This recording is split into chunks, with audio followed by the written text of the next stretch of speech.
मैं doctor Mohanlal चड़ार, professor एवं विभाग अध्यक्ष, प्राचीन भारतीय इतिहास, संस्कृति तथा पुरातत्व विभाग। मोहनलाल जी, एरन एक ऐसी जगह है जो पुरातात्विक दृष्टि से काफी महत्वपूर्ण मानी जाती है और आप चूंकि प्रोफेसर भी रहे हैं, आपने शोध किया है एरन पर, आपने एरन में रहकर पढ़ाई भी की है। बताएं कि एरन आज दुनिया के मानचित्र पर क्या स्थान रखता है?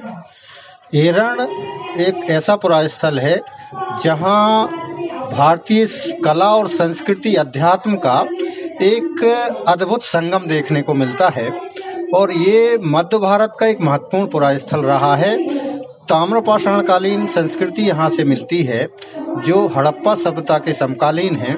इसके पश्चात हम देखते हैं 16 महाजनपद 16th सेंचुरी बीसी में जो थे उससे लेकर और ब्रिटिश पीरियड तक एरन में निरंतर मानव संस्कृति का विकास देखने को मिलता है। अगर भारतीय सभ्यता संस्कृति का क्रमिक विकास का अगर अध्ययन करना है भारतीय परिप्रेक्ष्य में, तो एरन एकमात्र ऐसा पुरास्थल है जहाँ से हम मानव सभ्यता संस्कृति अध्यात्म और भारतीय संस्कृति की जो आजकल हम बात कर रहे हैं उसका क्रमिक विकास हम एरन की जो इतिहास है, एरन की जो संस्कृति है, एरन के जो अभिलेख हैं, एरन में जो उत्खनन हुए हैं, उन उत्खननों से जो ज्ञात पुरावशेष हैं उनसे हम जान सकते हैं।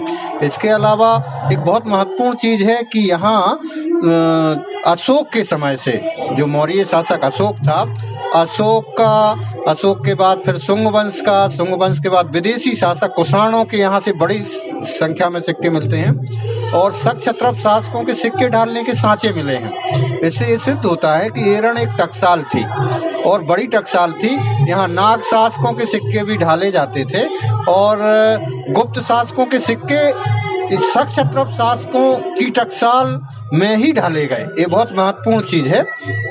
और हम देखते हैं कि गुप्त काल में एरन जो है, एरन का एक अपना विशेष महत्व दिखाई देता है। यहाँ जो उस तत्कालीन समय में समुद्रगुप्त जैसा जो सम्राट था वो यहाँ आया अपनी पत्नी, पुत्र और पौत्रों के साथ और यहाँ उसने जो है अब इस नगर को उसने अपना स्वयंभोग नगर बनाया। इसकी जानकारी समुद्रगुप्त के एरन अभिलेख से मिलती है। समुद्रगुप्त के 2 ही अभिलेख भारत में मिले हैं, एक प्रयाग प्रशस्ति मिलती है और एक एरन अभिलेख मिलता है। तो एरन अभिलेख में उल्लेख मिलता है कि वो अपनी पत्नी, पुत्र, पौत्रों के साथ यहाँ आया और कुछ समय एरन में रहा। और इसके साथ हम देखते हैं कि यहाँ जो है विष्णु की प्रतिमा जो मिलती है वो भारत में सबसे विशालतम प्रतिमा विष्णु की एरन से मिलती है और ये 14 फीट ऊंची है। समुद्रगुप्त ने इसका निर्माण कराया था। इसके बाद हम देखते हैं तो पशुवाराय की जो प्रतिमा है वो काफ़ी महत्वपूर्ण प्रतिमा है और इस प्रतिमा की लंबाई 13 फुट 5 इंच है, ऊंचाई 12 फीट है और चौड़ाई 5 फीट 5 इंच है। और एक और इसकी विशेषता है कि इस मूर्ति के वक्ष स्थल पर एक अभिलेख लिखा हुआ है।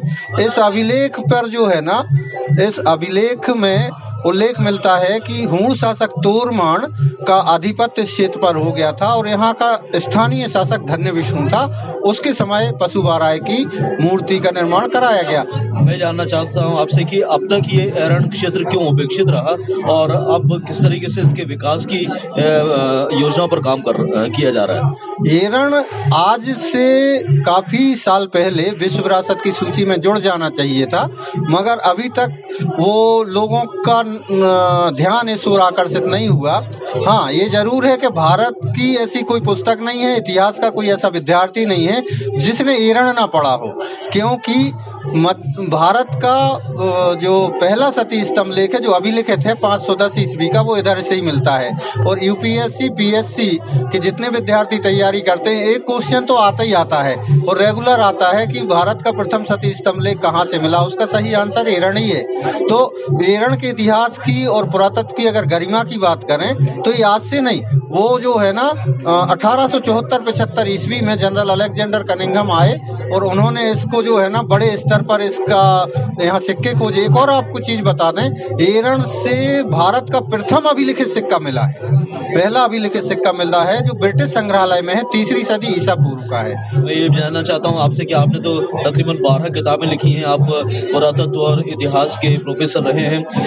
आपकी किताबों में आपने किस तरह से विद्यार्थियों को भी ये बताने का प्रयास किया है कि एरण एक बहुत ही महत्वपूर्ण और विशेष स्थान रखता है इतिहास और पुरातत्व की दृष्टि से?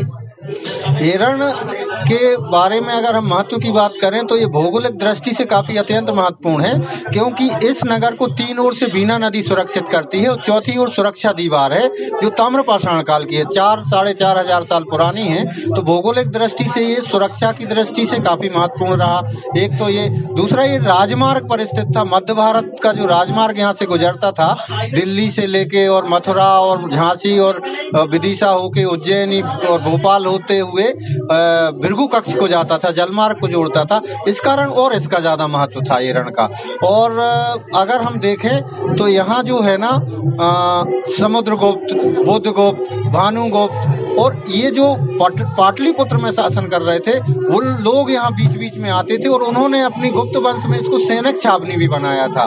ये मध्य प्रदेश शासन ये प्रयास कर रहा है कि अब एरण महोत्सव के माध्यम से इसकी लोकप्रियता दूर दूर तक पहुंचे, लोग समझे कि हमारे यहाँ एक और धरोहर विकसित हो रही है। तो ये पहल कितनी महत्वपूर्ण है? ये मध्य प्रदेश सरकार की और संस्कृति मंत्रालय की पहल बहुत अद्भुत है और इस क्षेत्र का नहीं, इस एरण के विकास से, इसके डेवलपमेंट से पूरे भारत की संस्कृति को पूरे विश्व के लोग जान सके, इसलिए मध्य प्रदेश सरकार, भारतीय पुरातत्व सर्वेक्षण विभाग इसको विश्व धरोहर में सम्मिलित कराने के भी प्रयास कर रहे हैं। जन समुदाय भी इसमें लगा हुआ है। तो इस कारण से अगर विश्व विरासत की सूची में ये जुड़ जाता है तो पूरे विश्व में भारतीय संस्कृति, अध्यात्म, कला की जानकारी इसके माध्यम से पहुंच सकती है। अब धीरे धीरे ये जानकारी लोगों तक पहुंच रही है कि एरण भी एक स्थल है, तो इसके लिए और कौन कौन से कार्यक्रम चलाए जाने चाहिए जागरूकता के उद्देश्य से, और हमारे विद्यार्थियों को किस तरह की जानकारी देने की आवश्यकता है? हाँ, ये बहुत महत्वपूर्ण क्वेश्चन है कि इसको कैसे हम डेवलपमेंट करें। तो इसको एक तो भारत के पर्यटन का जो मैप है उस पे इसको जो है ना प्रदर्शित किया जाना चाहिए, और जितने भी आसपास के रेलवे स्टेशन हैं, बस स्टैंड हैं, जिला कार्यालय है, कलेक्टर जिला कार्यालय है, एसडीएम है, सब लोग यहाँ की प्रतिमाओं के चित्र लगाएं और लोगों तक जो है ना सोशल मीडिया के माध्यम से भी इसको पहुँचाएं, तो इसका और प्रचार प्रसार होगा। और सभी लोग सोशल मीडिया के माध्यम से जो भी इतिहास प्रेमी, संस्कृति प्रेमी, अध्यात्म प्रेमी, कला प्रेमी हैं, वो अपने अकाउंट के माध्यम से, सोशल मीडिया के माध्यम से इसका प्रचार प्रसार करें। तो ये एक बहुत महत्वपूर्ण होगा विश्व विरासत सूची में जोड़ने के लिए एरण को। और जिस दिन ये विश्व विरासत सूची में जुड़ जाएगा तो इसका एक अलग पहचान विश्व स्तर पर हो जाएगी। तो आर्कियोलॉजी और हिस्ट्री के प्रोफेसर होने के नाते आप क्या कहना चाहते हैं हमारे श्रोताओं से? ये एरण के विषय में हम ये कहेंगे सभी श्रोताओं से कि एक बार एरण जरूर आएं और यहाँ नौकायन की सुविधा कुछ दिनों में हो सकता है संस्कृति मंत्रालय कर दे, तो उसका आनंद लें। बहुत बड़ी विशाल जल स्रोत है और विष्णु, वाराह, नरसिंह, गणोर स्तंभ के दर्शन करें और भारतीय कला संस्कृति को जानें। एक बार एरण जरूर आना चाहिए सभी। आप बहुत बहुत आभारी हैं मोहन सिंह चड़ार सर आपके कि आपने बहुत महत्वपूर्ण जानकारी दी एरण के बारे में। निश्चित रूप से हमारे श्रोता जो सुन रहे हैं वो इसके प्रति अपनी जिज्ञासा और भी शांत करेंगे आपकी लिखी हुई पुस्तकों को पढ़कर और इसके बारे में जानकर। धन्यवाद। थैंक यू, बहुत बहुत धन्यवाद।